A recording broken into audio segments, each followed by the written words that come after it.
My name's Simon. I've known Paul for quite some time. My background is, I had a background in traditional financial services, worked for Prudential Asset Management, Oxford University Endowment Fund, investing in venture capital, which is how I got into Bitcoin. And then I worked on the acquisition of Bitstamp, worked at Bitstamp, and then got into Lightning, and then co-founded Zebedee.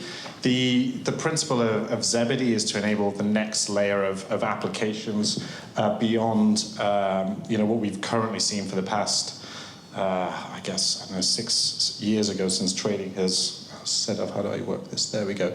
So up to this point, the only real application of Bitcoin has been trading. I mean, I've put HODL there, but people hold crypto, but the only other application is trading. There's been nothing else.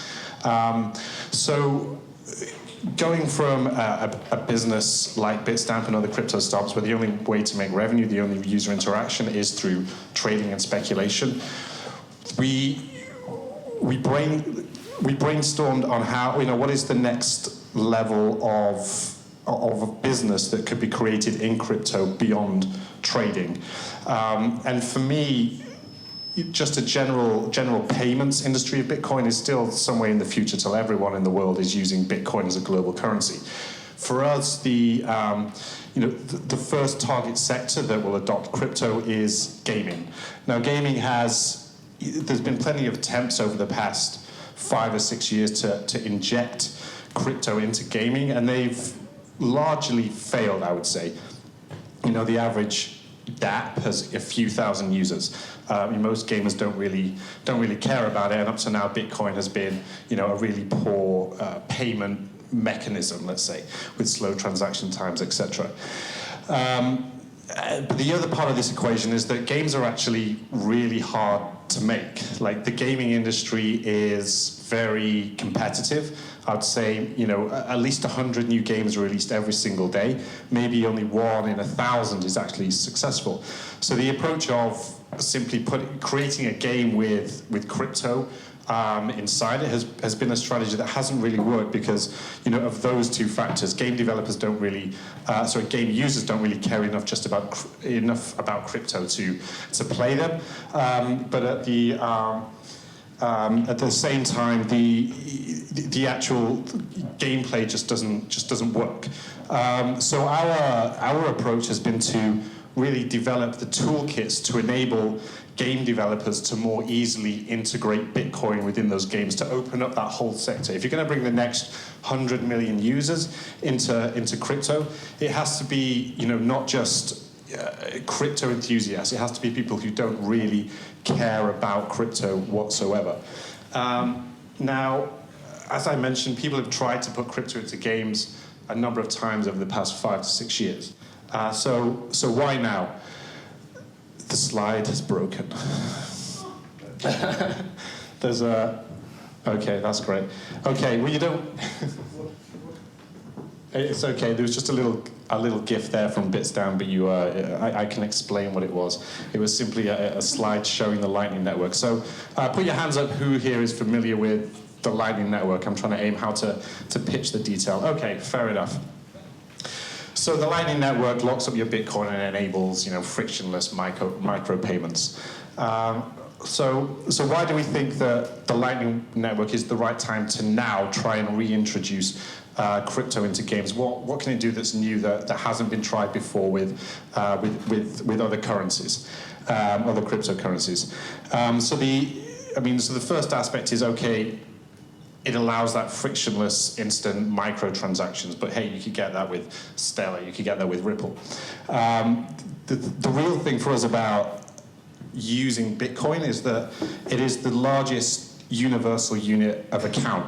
Like, it's already, the global digital currency. There's already a huge financial infrastructure to allow you to, store your crypto, pay for stuff with Bitcoin, transact Bitcoin. There's a robust market to transact Bitcoin into other currencies, especially US dollar. So if you're going to use any one currency as the in-game currency, it may as well be Bitcoin. The other thing is, once you divide Bitcoin into Satoshis, is that right? Okay.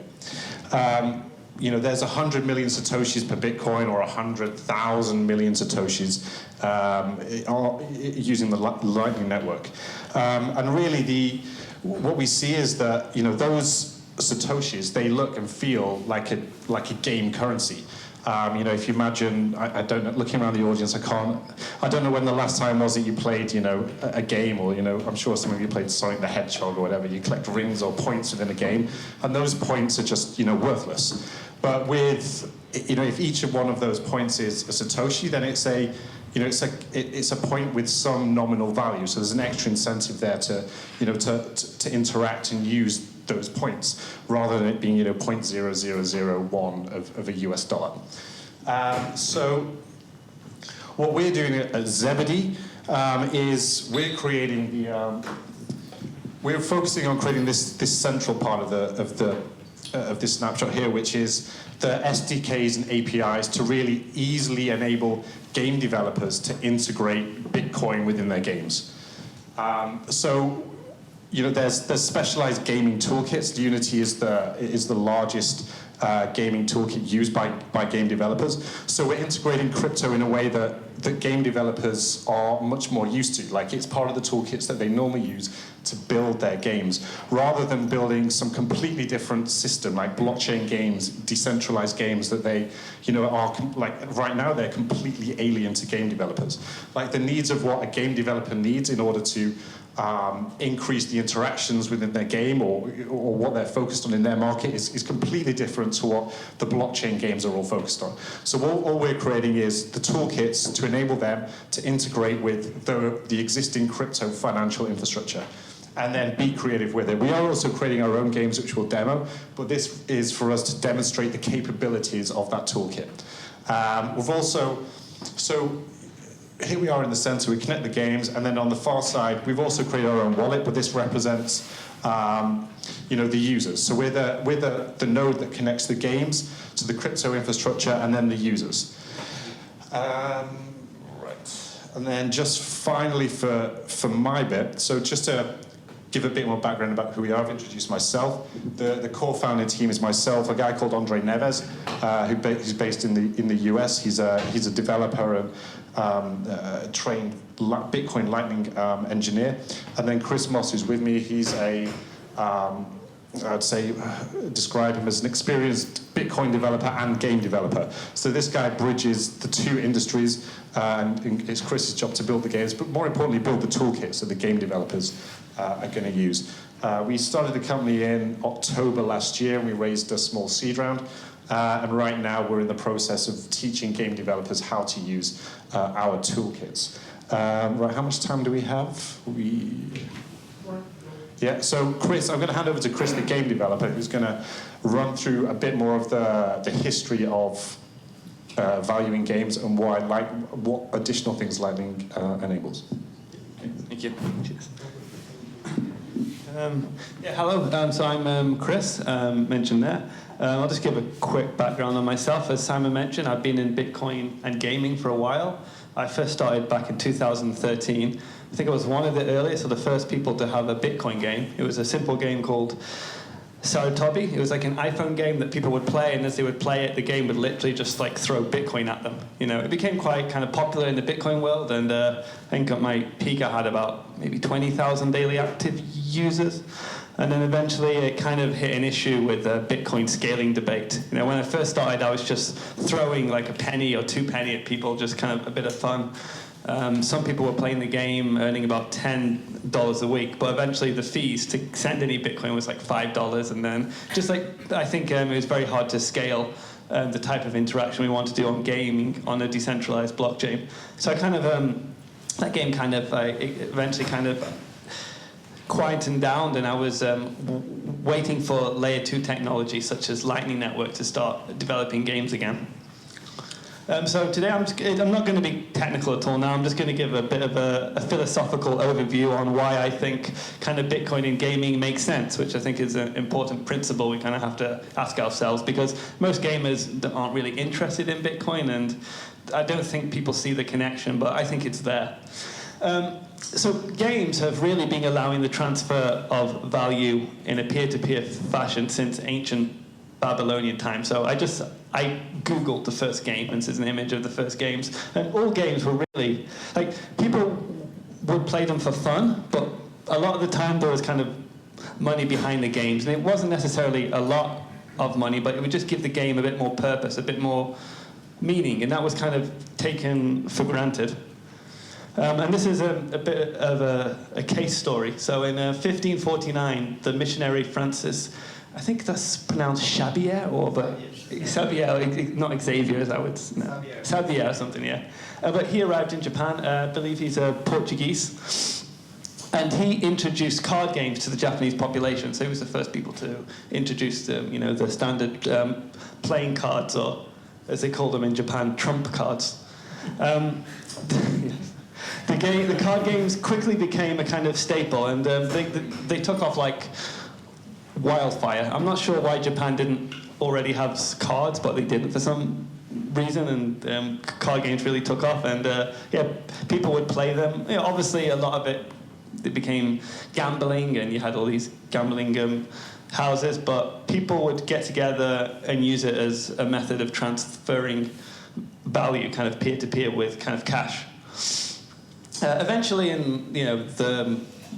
the Shogun basically banned all card games, like anything that looked like a card. If you had these kind of in your possession, it was a crime that was punishable by death sometimes, just to try and curb on some of the gambling issues. However, loopholes were quickly found, and what became quite popular in Japan are these decorative cards that are specifically designed to not look like a game. They're designed to not look like they have any meaning or any patterns, but there's actually a secret hidden game in these cards, and this was to try and kind of, so people could continue to play games and kind of transfer money without the government realizing. And then these cards are still very popular in Japan now, and they became very, very popular. And one of the biggest Japanese companies actually started off making these cards as a way for the Yakuza to continue to run kind of card game gambling houses. And does anybody know what that company might be that started off making these cards?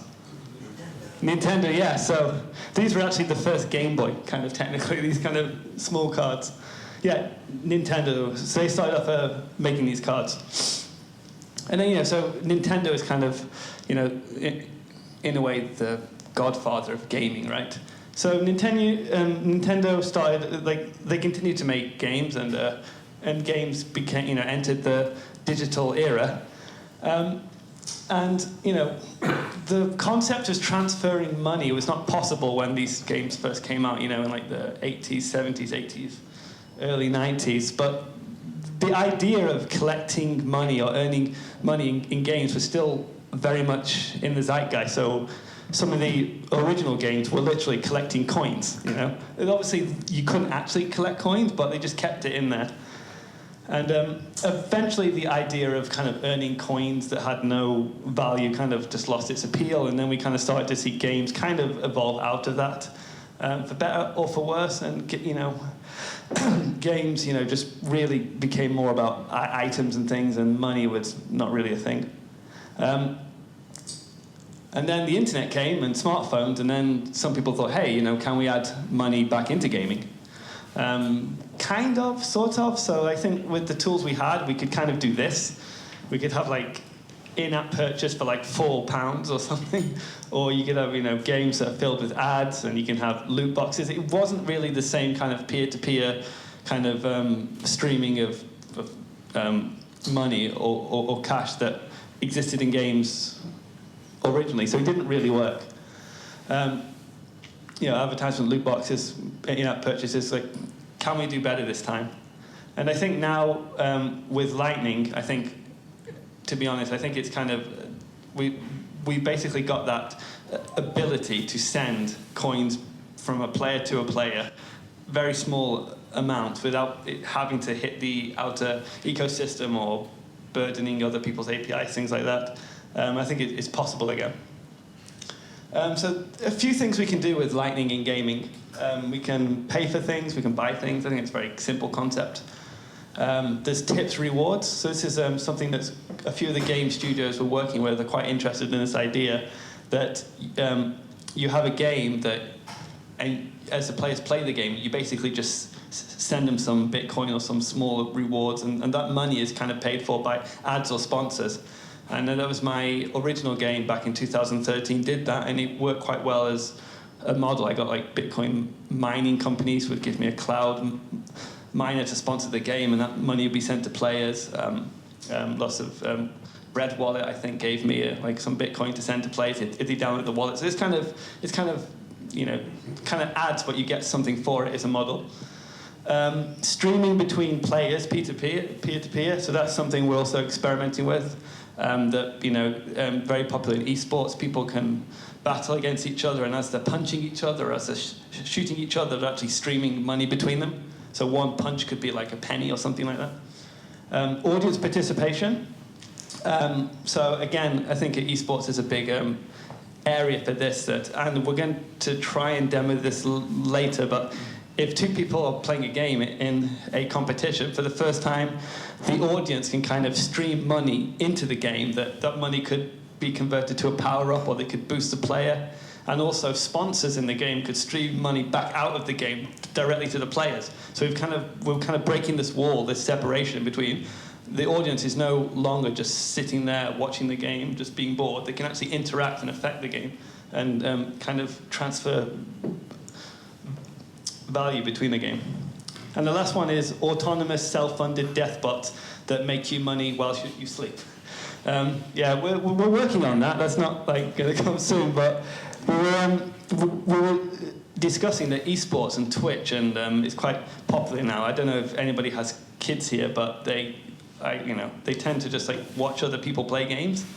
So I'm thinking, well, like they might as well not be people. So we're probably going to be in a world where people just watch bots playing games, and if it's a bot, maybe you could like send money to the bot, and that bot fights for you, and if he wins, he shares his earnings out to people. So that's like something that's going to be completely possible with Lightning.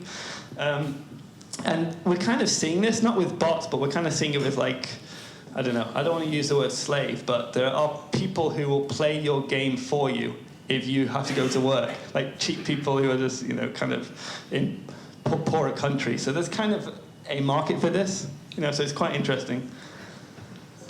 And buying things are some of the pros and cons. So there's no third party. Transactions go directly from a player to a developer. So at the moment, if you have an app on the App Store, you've got to pay like 30%, and there's credit card fees. I think everybody kind of gets that idea. It's borderless. A lot of people don't have credit cards. My original Bitcoin game, I had loads of players in like India and Afghanistan who just didn't really, they couldn't do an in-app purchase if they wanted to. So a lot of them got their hands on Bitcoin and would try to earn Bitcoin and then use the Bitcoin to play the game. Censorship resistant. A lot of certain countries, for example, China, there's a bit of restriction on gaming there. It's a global currency as well, so you kind of open your game up to the whole market. Buying things, there are cons. Not allowed on the app stores. Apple won't let you kind of, go around their in-app purchase system. So it would kind of be limited to like web apps or web games or games that you have to download and play yourself. There's not consumer protection. That's another thing. If you pay with Apple in-app purchase, you can kind of, if something goes wrong, you can email Apple. In this case, you've got a trusted developer. And if something goes wrong, you've got to hope the developer refunds you. People like to hodl. Some people don't like to spend their crypto, right? And developers want fiat. A lot of developers don't want Bitcoin. They want to get paid in fiat. So there are a few of the cons, which is why I think buying things is important, but I don't think it's necessarily the killer app for Bitcoin and gaming.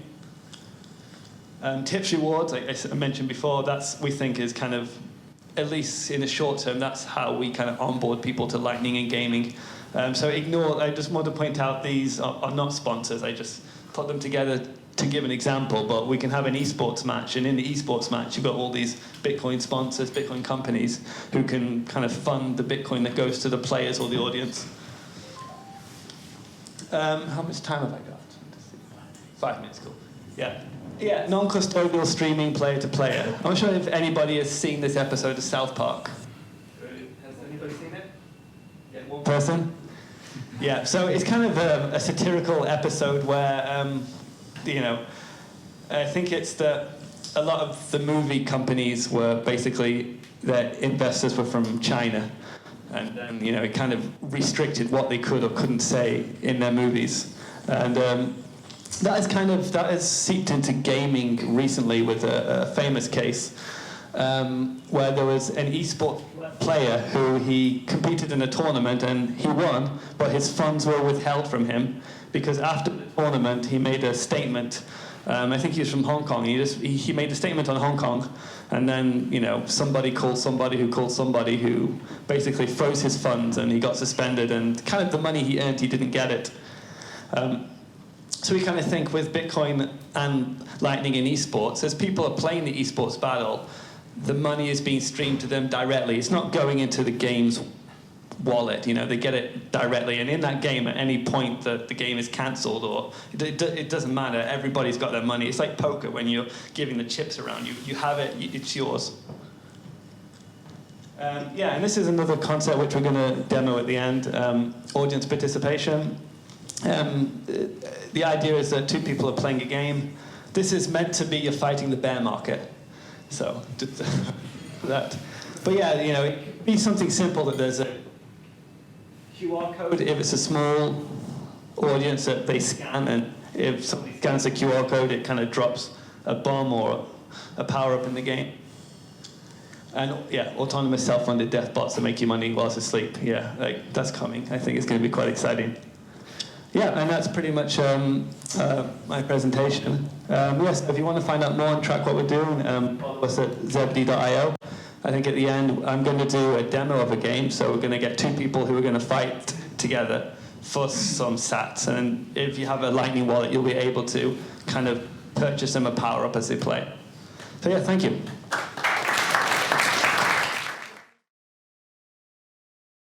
What's the benefit of developing a game on Bitcoin rather than Ethereum or any other?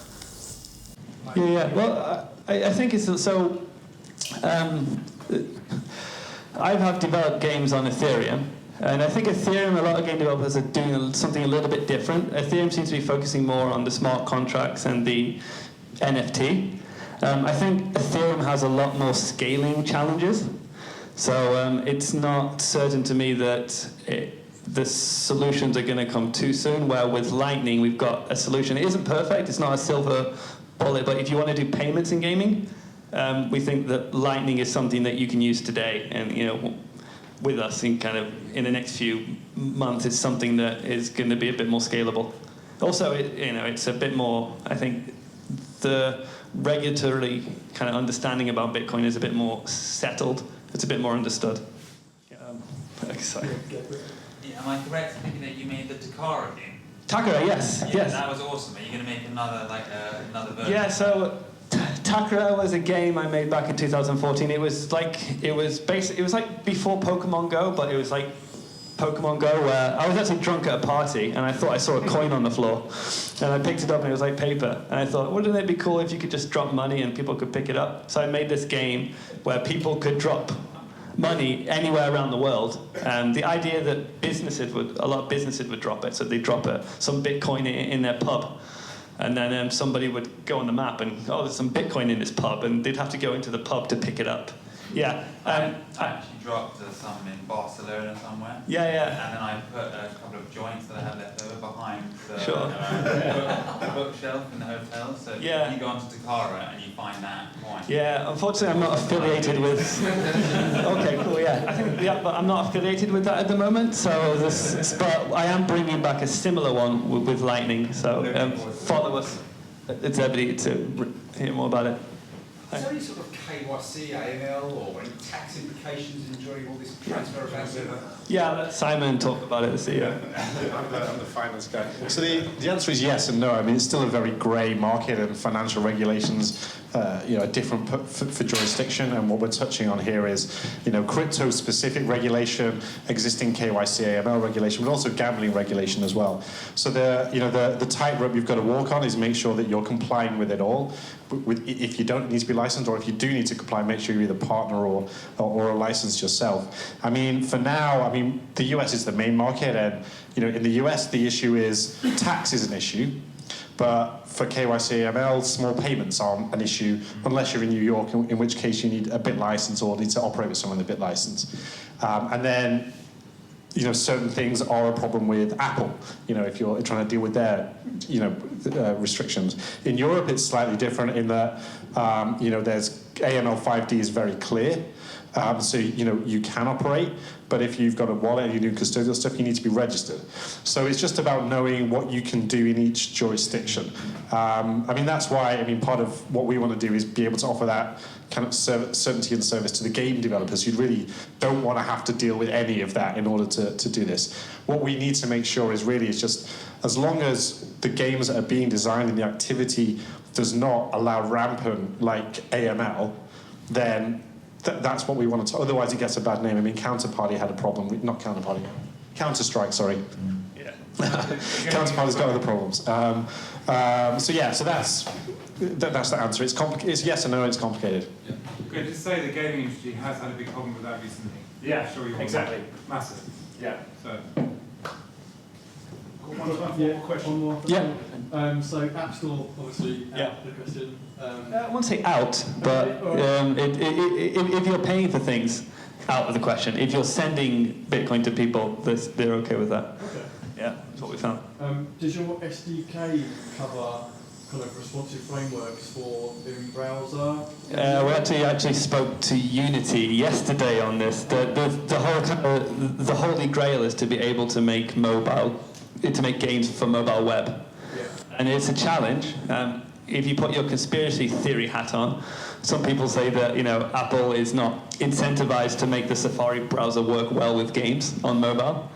Some people say it's just a technical challenge, but it's coming, and we're definitely looking into it. It's becoming more and more possible each year. There were crypto online casinos that work in Safari pretty well. Yeah. It's getting there. It's just, again, if you want to make kind of more 3D games or more powerful games, it becomes more challenging. But it's getting there as smartphones get better. It's just a matter of time. But yeah, good question. Excellent, thank you. I'm sure you can carry on the conversation. Yeah, if you have any questions afterwards, please. Thank you very much.